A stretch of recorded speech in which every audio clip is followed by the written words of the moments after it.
Halo semuanya, saya Ulia Karima dengan NIM 00250488 dari SGD B1. Nah, pada kesempatan kali ini saya akan menjelaskan terkait laporan yang pertama, yaitu organa genitalia maskulina atau OGM. Nah, pertama-tama kita akan membahas terkait anatomi penis terlebih dahulu, di mana secara garis besar penis itu terbagi menjadi dua, yakni pars fixa dan juga pars libera, di mana pars fixa terdiri atas bulbus penis yang satu ini dan juga ada crus, dexter, dan sinister.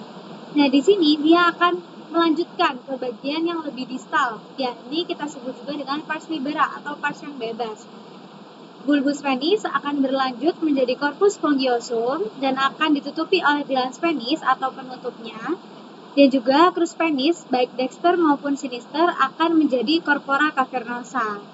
Nah, di sini ada tampak bagian dalamnya sendiri. Pada glans penis itu terdapat preputium penis atau seringkali disebut juga sebagai kulu penis. Kemudian ada pembesaran yaitu fossa navicularis uretra, dan juga di sini ada tempat keluarnya uretra atau ostium uretra externum. Nah, di sini dari penis ini sendiri memiliki berbagai macam lapisan, ada tunica albuginea dan lainnya.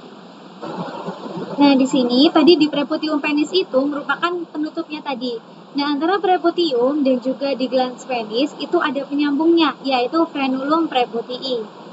Nah, di sini pars fixa sendiri yang tadi bulbus dan juga crus itu diperkuat oleh dua muskulus, yaitu musculus ischiocavernosus dan juga musculus bulbus spongiosus. Nah, jadi bulbus spongiosus yang memperkuat bulbus dan juga ischiocavernosus berarti yang memperkuat crusnya atau si corpora cavernosanya.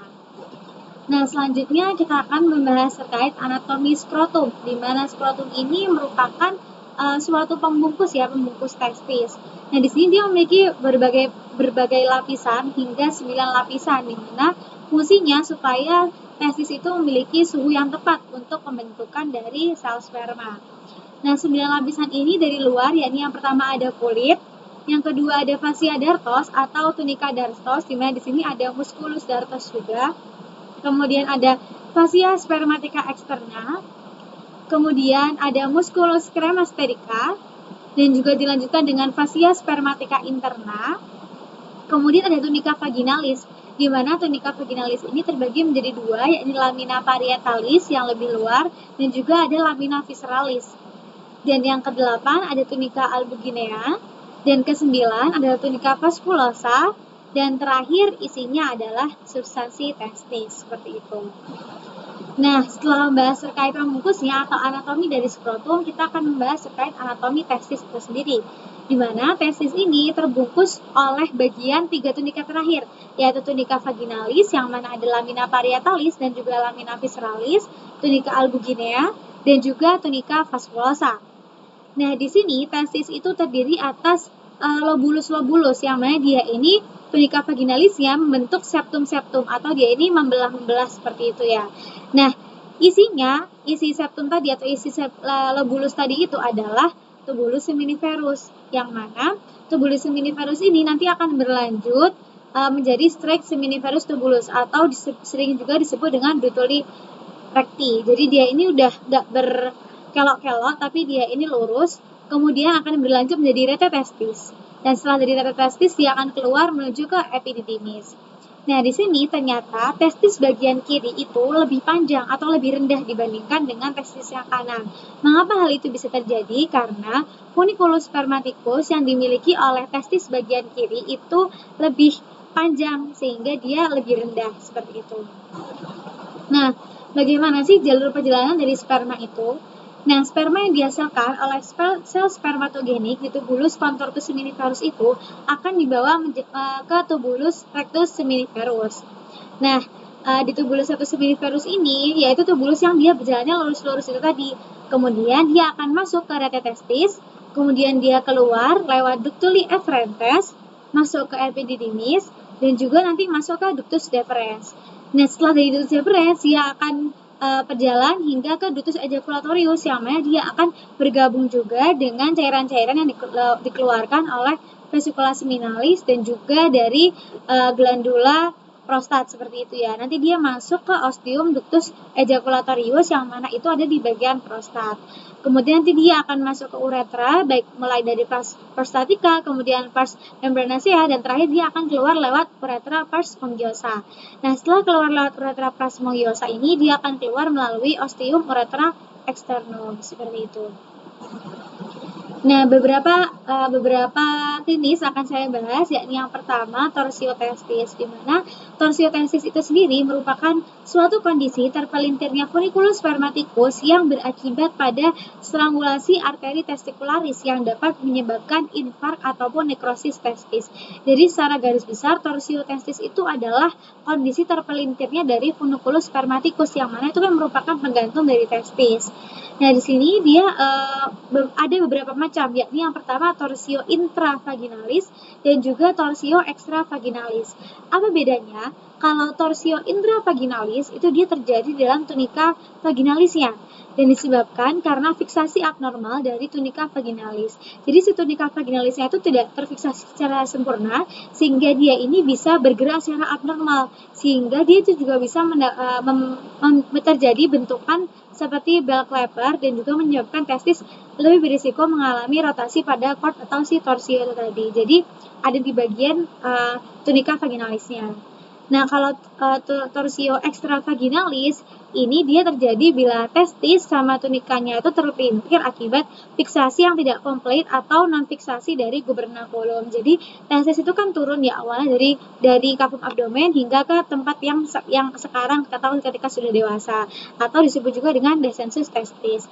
Nah, biasanya yang torsio extravaginalis ini terjadi ketika ada kelainan pada penurunan testis, sehingga karena fiksasi yang kurang tepat itu tadi, dia itu tidak bisa terfiksasi secara sempurna dari awal, sehingga bisa menyebabkan adanya si torsiotestis atau terpelintirnya dari funiculus spermaticus ini.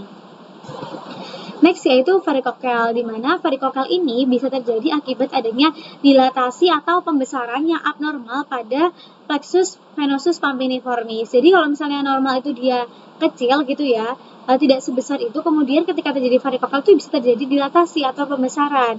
Nah, di sini bisa terjadi akibat adanya gangguan aliran darah balik vena. Nah, pada kasus tertentu karena adanya varikokel ini atau dilatasi ini itu bisa menyebabkan adanya infertilitas karena dia bisa memicu stres oksidatif, kemudian bisa memicu ketidakseimbangan hormonal, kemudian darah statis, hipoperfusi testis hingga stres suhu, sehingga juga bisa berpengaruh terhadap pembentukan sperma seperti itu. Yang terakhir adalah pembesaran prostat atau juga disebut biasanya dengan BPH, benign prostatic hyperplasia, di mana di sini itu terjadi prostat yang awalnya misal bentuknya seperti ini ya, itu dia terjadi pembesaran. Nah, ketika terjadi pembesaran ini, dia bisa menekan uretra yang lewat. Tadi kan ada uretra pars prostatica kan. Dia bisa menekan uretra ini, sehingga dampaknya bisa kesulitan buang air kecil, kemudian bisa juga ada keinginan mendadak untuk buang air kecil karena terjadi gangguan uretra di pars prostatica ini. Nah, ada beberapa teknik ya sebenarnya untuk mengatasi dari pembesaran prostat. Salah satunya adalah TURP atau transurethral resection of prostate, di mana dia ini menggunakan suatu alat yaitu resiktoskop. Dia ini akan dimasukkan melalui penis seperti itu ya, di mana dia ini nanti akan mengangkat jaringan prostat melalui resiktoskop ini tadi, seperti itu. Nah, untuk laporan kedua, saya akan membahas terkait sistema uropoetika. Nah, yang pertama adalah organ-organ dari sistem uropoetika. Nah, antara perempuan dan juga laki-laki itu organnya sama, yaitu ada ginjal, ureter, kemudian ada vesika urinaria dan juga uretra. Mungkin perbedaannya ada di bagian letaknya seperti itu ya, karena kan antara vesika urinaria lelaki dan juga perempuan itu di vesika urinaria perempuan itu kan ada uterus, sehingga akan letaknya akan sedikit berbeda dibandingkan dengan vesika urinaria laki-laki. Kemudian terakhir perbedaannya di uretranya, karena kalau uretra perempuan itu pendek sekitar 4 hingga 5 cm, sedangkan kalau uretra laki-laki itu melalui berbagai pars tadi ya, pars prostatica, pars membranacea, dan juga pars spongiosa. Nah, kita akan membahas terkait fungsi-fungsi umum dari organ-organ tersebut. Yang pertama adalah ginjal. Nah, fungsi ginjal sendiri dia memiliki beberapa fungsi, salah satunya adalah fungsi ekskresi dan juga fungsi sekresi, di mana fungsi ekskresi ini ginjal menyaring darah dan membuang zat sisa metabolit, zat kimia asing, dan zat-zat yang tidak diperlukan oleh tubuh. Jadi dia fungsinya untuk menyaring darah seperti itu ya, dan mengeluarkan hal-hal yang tidak dibutuhkan oleh tubuh atau dia ini hal-hal toksik. Nah, untuk fungsi sekresinya sendiri, dia ini juga mensekresikan hormon. Kemudian organ selanjutnya adalah ureter, yang mana dia ini merupakan suatu saluran penghubung antara ginjal dan juga vesika urinaria. Dari ginjal itu ada pelvis renalis yang akan berlanjut menjadi ureter dan akhirnya dia akan masuk ke vesika urinaria. Nah, kalau vesika urinaria sendiri, dia ini tempat penampungan urin sementara sebelum dia dikeluarkan. Jadi, supaya apa, ketika terjadi udah penyaringan oleh ginjal, tidak langsung serta-merta akan keluar sebagai urin, tapi dia ini akan bisa ditampung sementara kurang lebih sekitar 300 ml, kemudian nanti akan terasa seperti ingin buang air kecil seperti itu. Baru yang terakhir adalah uretra, di mana dia ini merupakan suatu saluran yang digunakan untuk keluarnya urin, tetapi bagi lelaki tidak hanya urin tapi juga cairan semen seperti itu.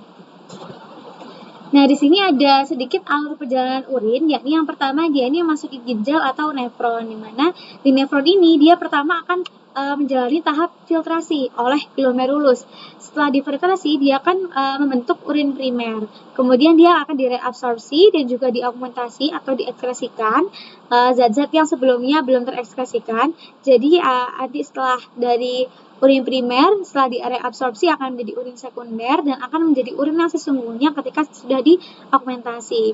Kemudian nanti akan keluar melalui ductus papilaris, kemudian masuk kalix minor, kalix mayor, hingga akhirnya dia keluar melalui pelvis renalis. Setelah keluar melalui pelvis renalis, dia akan dialirkan melalui ureter dan akan ditampung sementara di vesika urinaria. Setelah ketika sudah waktunya dan ditampung, akan dikeluarkan melalui ureter. Dan terakhir, laporan yang ketiga yakni terkait pelvis dan juga perineum. Yang pertama adalah pembahasan terkait diafragma pelvis.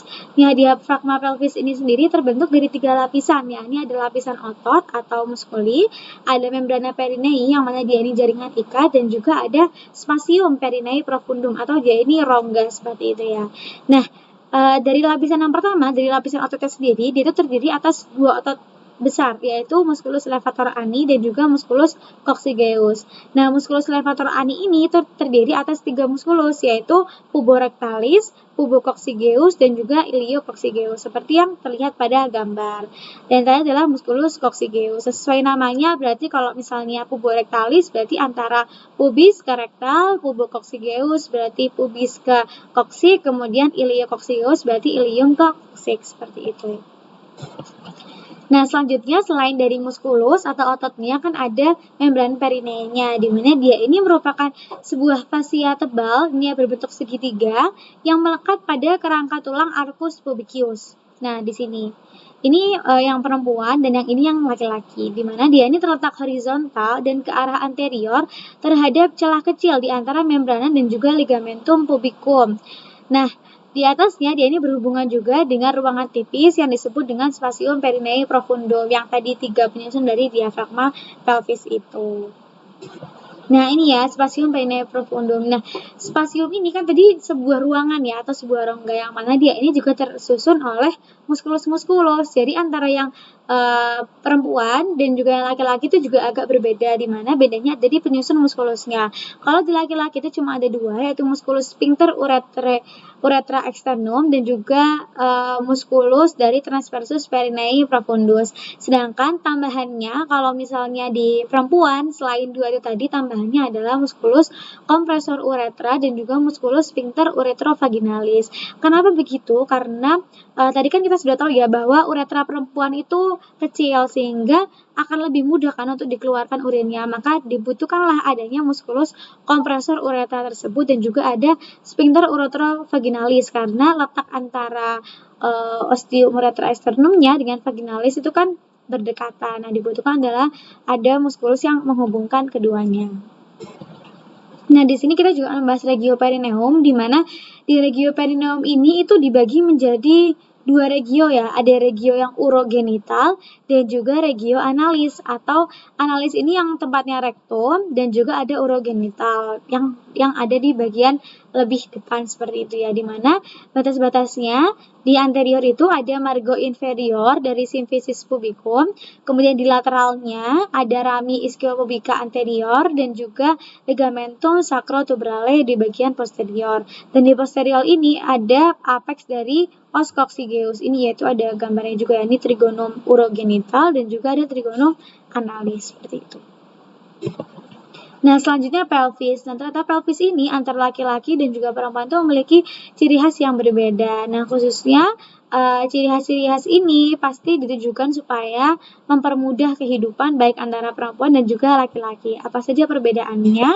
Ya, ini yang pertama adalah hiatus pelvis atau masuknya pelvis itu tadi. Kalau di wanita itu cenderung bulat, tapi kalau pria itu seperti bentuk jantung. Nah, kenapa kok wanita itu bulat? Karena supaya memudahkan ketika waktu lahiran seperti itu ya. Sama juga di exitus pelvis atau keluarnya dari pelvis itu di wanita itu cenderung luas, sedangkan di pria itu sempit. Nah, kalau misalnya wanita sempit nanti lebih susah kan melahirkannya. Kemudian bedanya ada di os sacrum, di mana os sacrumnya wanita itu pendek, luas dan kurang melengkung. Nah, kalau os sacrumnya laki-laki itu lebih panjang, sempit dan melengkung ke depan. Nah, ketika wanita ini memiliki yang lengan ke depan kan takutnya tajam seperti itu ya. Jadi dia lebih pendek dan juga kurang melengkung. Nah, os coccygeusnya wanita lentur sedangkan pria itu kuat, dan os iliumnya itu wanita itu miring ke arah lateral sedangkan kalau pria itu lebih tegak. Nah, untuk kavitas pelvikusnya itu dia dangkal tapi luas. Tapi kalau misalnya pria itu dia dalam tapi sempit. Nah, untuk tulang pelvisnya sendiri di wanita itu lebih tipis dan lebih tidak kuat, sedangkan kalau pria itu kebalikannya dia tebal dan kuat.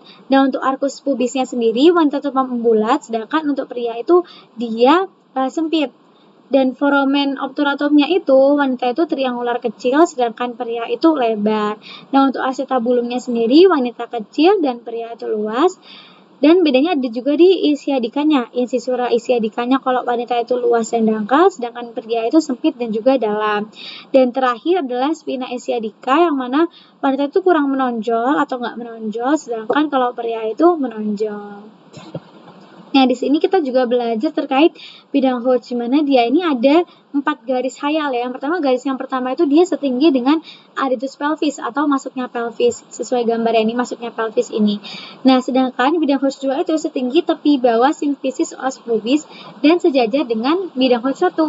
Kemudian untuk bidang Hodge 3 itu dia setinggi spina isiadica dan sejajar dengan bidang Hodge 1, 2. Dan terakhir adalah bidang Hodge 4 yang mana dia ini setinggi os coccygeus dan sejajar dengan bidang Hodge 1, 2 maupun 3. Nah, selanjutnya adalah terkait episiotomi, di mana episiotomi itu merupakan tindakan sayatan pada perineum yang dilakukan untuk memperlebar jalan lahir, sehingga saat persalinan itu gunanya untuk mencegah ruptur dari musculus sphincter ani, jadi mempermudah, jadi dia ini disayat supaya mempermudah jalannya persalinan. Nah, di sini ada 2 cara, yaitu episiotomi median dan juga episiotomi mediolateral. Kalau median itu dia segaris dengan midline ini, jadi lurus. Tapi kalau mediolateral itu dia agak miring 45 derajat dari midline-nya. Jadi agak miring ini, mediolateral seperti itu. Nah, mungkin cukup sekian dari laporan kali ini. Terima kasih. Wassalamualaikum warahmatullahi wabarakatuh.